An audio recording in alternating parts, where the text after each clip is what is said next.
Think about a life isolated from society. You have no freedom at all, and you're trapped inside an enclosed area. Characters in the book, Maze Runner by James Dashner, live in a place called the Glade. Life in the maze is terrifying. Young teenagers are tested with the control of managers of the Glade. There is literally no way to escape. But is there? The book portrays ideas regarding the power of hope and the search for personal identity, alluding to the readers on how we should never lose hope in our lives and how we should value our own unique identities. The scene is where Thomas, a new member of the Glade, enters the maze to save Minho, but sees that he is also trapped inside the maze. Maze Runner by James Dashner. 5 feet, 4 feet, 3, 2. Thomas knew he had no choice. He moved forward. The walls slapped shut behind him, the echo of its boom bouncing off the ivy-covered stone like mad laughter. For several seconds, Thomas felt like the world had frozen in place. A thick silence followed the thunderous rumble of the door closing, and a veil of darkness seemed to cover the sky, as if even the sun had been frightened away by what lurked in the maze. Thomas leaned back against the rough rock, overcome by disbelief at what he had just done, filled with terror at what the consequences might be. Greenie, Minho said, if you think that was brave coming out here, listen up. You're the shockiest shock-faced shock there ever was. You're as good as dead, just like us. Thomas felt his face heat up. He'd expected at least a little gratitude. I couldn't just sit there and leave you guys out here. What good are you with us? Minho rolled his eyes. Whatever, dude. Break the #1 rule, kill yourself, whatever. You're welcome, I was just trying to help. Thomas felt like kicking him in the face. You've got a lot to learn, was all Minho would say. Are we going to die? Thomas forced himself to say, cringing at how shallow and empty it sounded. Since we didn't make it back before sunset, probably. Be dead in an hour. I don't know how long it takes if you don't get the serum, so don't get all weepy. Yup, we'll all be nice and dead soon. He said it so matter-of-factly, Thomas could hardly process the meaning of the words. But fast enough, the dire reality of the situation began to hit Thomas as his insides turned to rot. We're really going to die? He asked, unable to accept it. You're telling me we have no chance? None.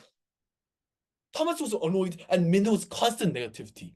But fortunately, a thought sprang into Thomas's mind, giving him hope.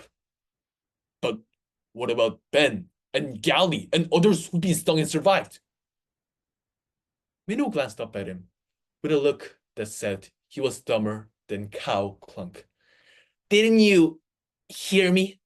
They made it back before sunset, you dumb.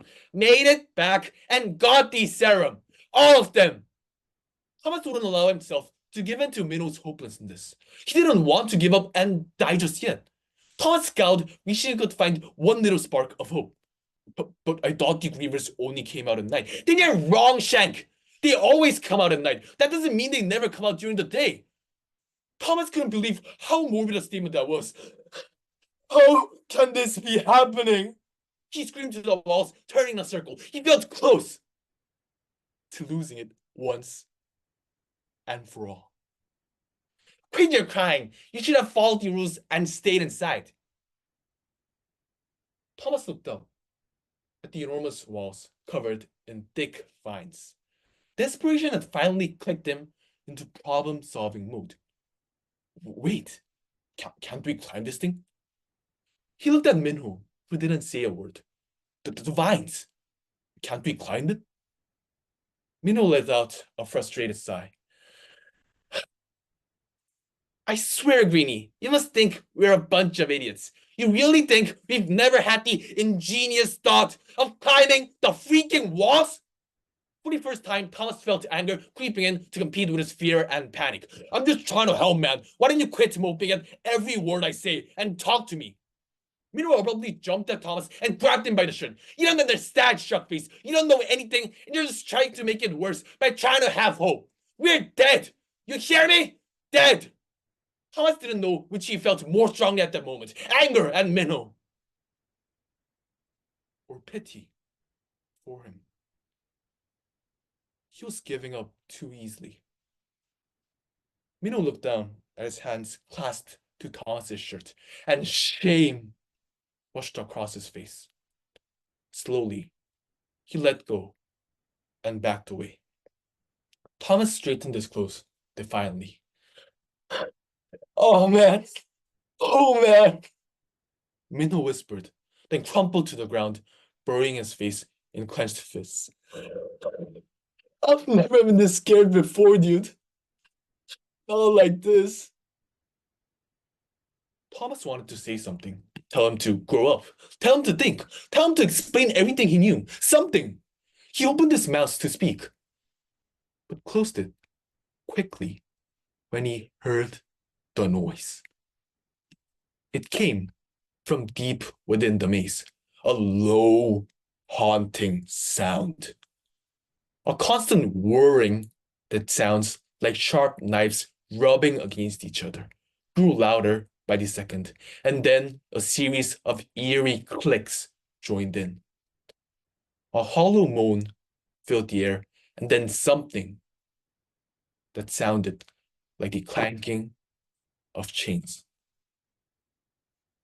All of it together was horrifying, and the small amount of courage Thomas had gathered began to slip away.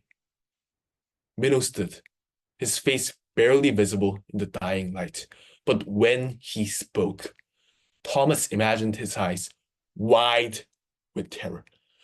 We have to split up. It's our only chance. Just keep moving. Don't stop moving.